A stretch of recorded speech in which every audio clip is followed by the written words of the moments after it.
Okay, this is the new, to us, 2012 Ninja 650. Ooh, Shutterstock. 2012 Ninja 650R. I actually got this bike on a buy it now. Pretty good deal. I mean, didn't get a chance to look at it or anything, but it looks pretty decent. We'll go over all the damage and whatnot later. Right now, I really need to get some electricity to this thing and see if it starts. But even more than that, I need to see the mileage on it, because honestly, this bike is way too clean to be totaled out. So I'm only thinking it may be a high mileage bike. Oh, get out of town, really? No shit, that's real. 6,381 miles. If this thing runs, I stole this bike.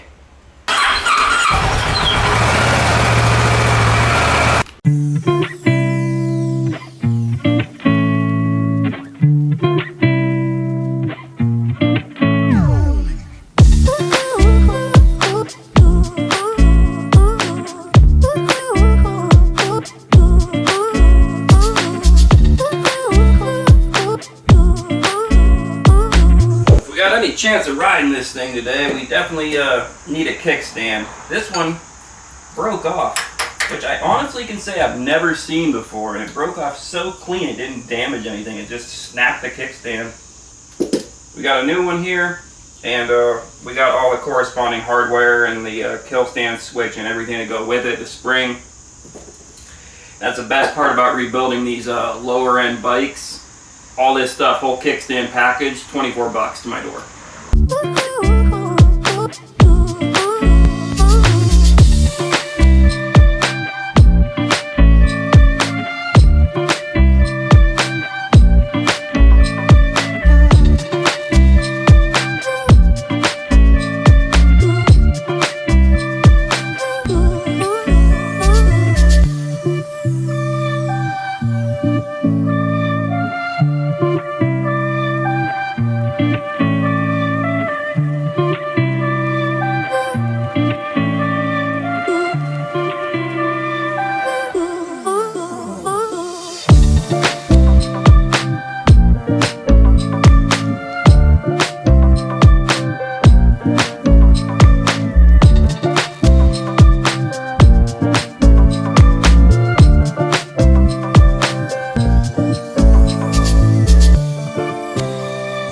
If you guys could see how split that front tire is, you'd be amazed it's holding air right now.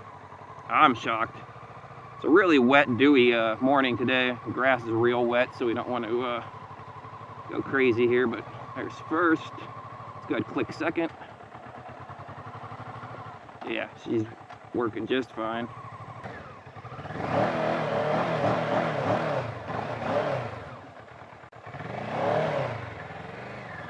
You got plenty of power.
Took the gas tank off. That went to our friends over at Fire and Gasoline. It's currently being painted and restored to the new color that we have chosen for the bike. It's still black, it's just a different black. I went with a straight up midnight black. So we'll have that tank back here in a couple of days and we'll be able to put that on. Also, we did remove the ECU.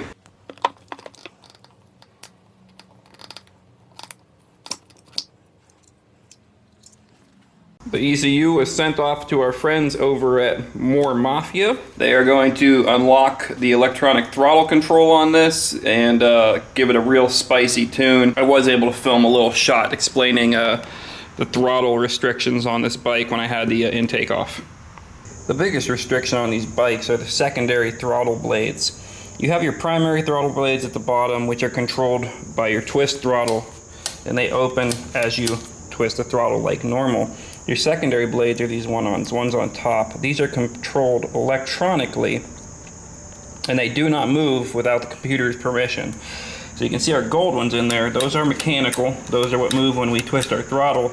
And these silver upper ones are controlled by the ECU. The biggest restriction on these bikes is that these throttle blades never open to 100%. So what we did when we had our ECU reflashed is we've given these upper electronic throttle blades 100% opening 100% of the time.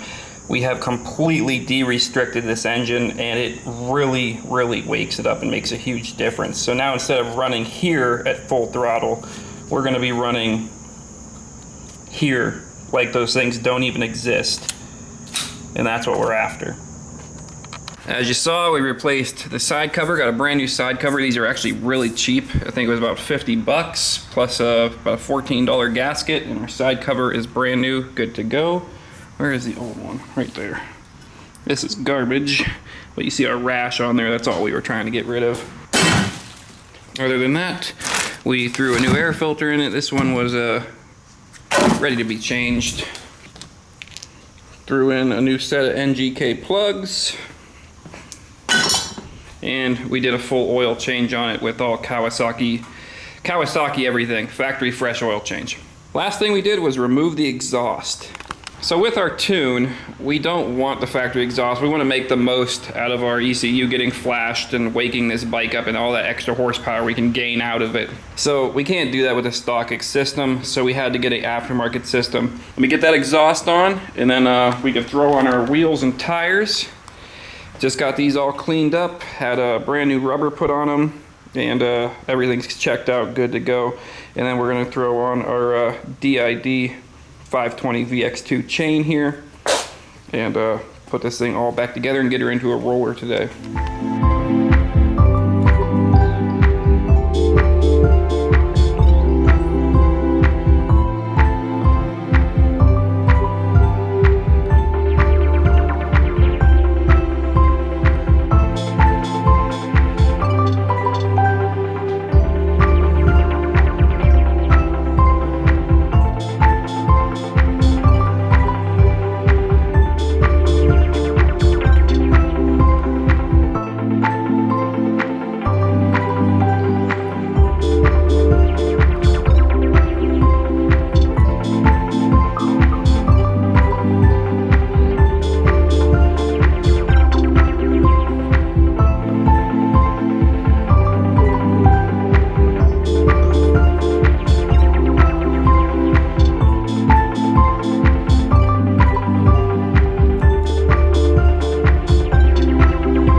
ECU came back from our friends over at More Mafia. They optimized our fuel map based on other bikes they've tuned with these mods, full dyno tuned with these mods.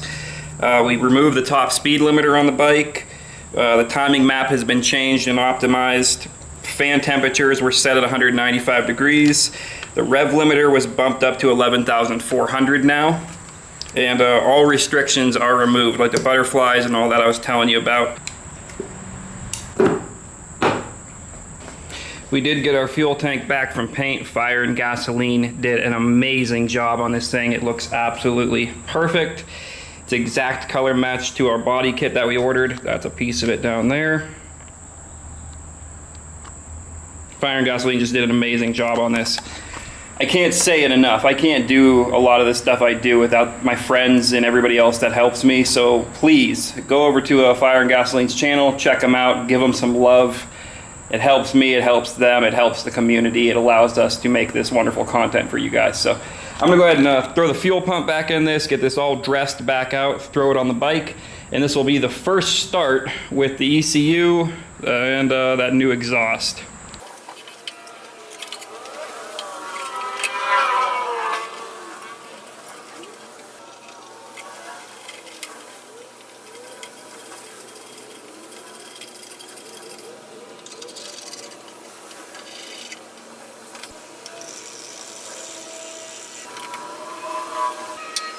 Okay, we got a couple gallons of high test in there as recommended with our tune. Now that we've ramped this thing up into its performance peak, we want to definitely run a good gasoline in it. Batteries should have a good charge in it. We're all set. I think we're all ready to go to finally start this. Now, the instructions for More Mafia are pretty simple. You want to put your key on for 10 seconds, key off for 10 seconds, then you start the bike, let it idle, and then you shut the bike down.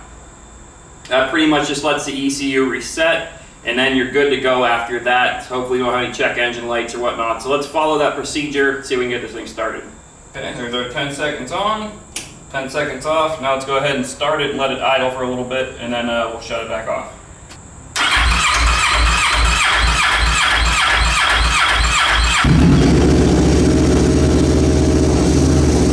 Shut her down and she'll be good. Okay, let's fire it back up, get it up to temperature, and we'll give it some revs. It's probably going to blow the sound out on the camera because we're inside of a closed garage, and this is easily one of the loudest bikes I've built in a long time. It hurts my ears.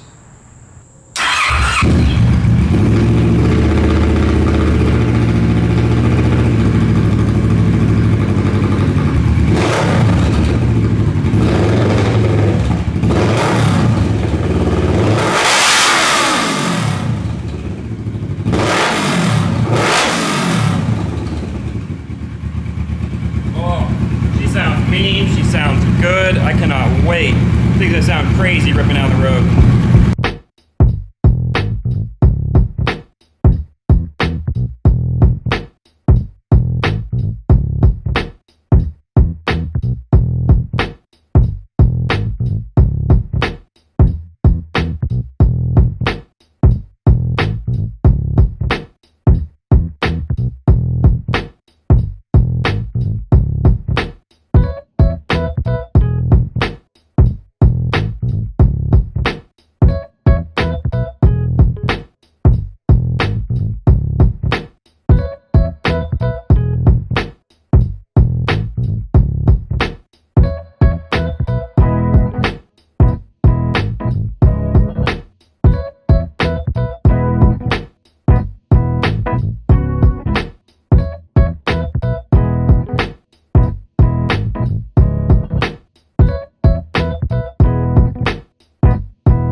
that is it. Whoa, my hair is a mess. That is it. This is a job done. I still have a few odds and ends to nitpick on this thing. I'll get them done over winter and before a inspection on it. I'm just missing a few little bits of hardware and whatnot to put on it, and I don't have the mirrors on it yet. But this thing has been a pain in my ass. That headlight, 3 months that was on back order before I got it. I had this bike completely done and ready. The only thing I was missing was the headlight. It's been sitting for 3 months just waiting for that damn headlight, and it finally came in. So we finished her up and threw her together, and she looks amazing. We went ahead and smoked our turn signals. Got a set of smoked turn signals for it. We smoked the windscreen, pretty much blacked this whole thing out. You saw us do the handlebars. We just went with a new factory set of handlebars. The DID X-ring chain in gold looks awesome. I love the gold chains on black bikes. They just work. Tank, we got a body worked and painted to match all our fairings by Fire and Gasoline. Go check them out. Little tank protector on there. This bike just turned out awesome. We had a tidy tail on it. I wasn't a huge fan of it, so I went ahead and ordered a new tidy tail. We wired everything in. We got LED turn signals, front and rear, LED license plate light that I wired into the tail light, and then I took the existing license plate light wiring that was in here, and I left it open circuit, so that way if there is an opening for LEDs or something in the future, you already have a fused link back there, so that works great there. So our exhaust sounds amazing. The bike overall, it just turned out perfect. I couldn't ask for more. Real interesting look on the windscreen. You can actually adjust this windscreen, 3 different settings. That's its lowest setting, but you can kick it like really high up in the air, like for cruising. Good looking bike. Went ahead and threw brand new rubber on, new engine side casings, heat shielding all through the inside there, the plastics to make sure the exhaust doesn't get anything. Wow, did this bike turn out good.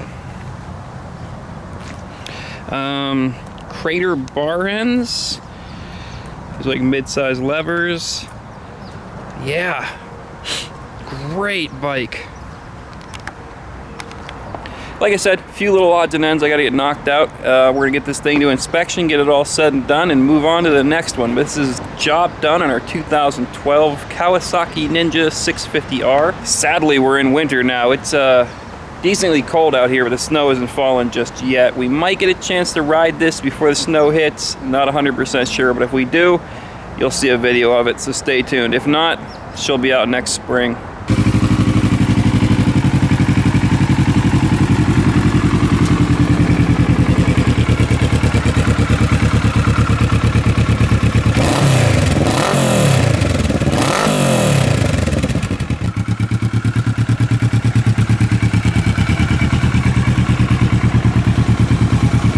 I do have new spools for it as well. This one got damaged in the accident. I haven't put them on yet because I'm not done lifting this thing up and down. And I don't want to scratch the new spools just yet. But damn, this turned out great. I couldn't ask for more. This thing turned out awesome. Let me get everything put away. This rain's coming down pretty good now. Anywho, I love y'all. Thanks for following along with our 650R build. And we got a lot more coming, so stay tuned. Stay safe, stay healthy, and as always, have a good one.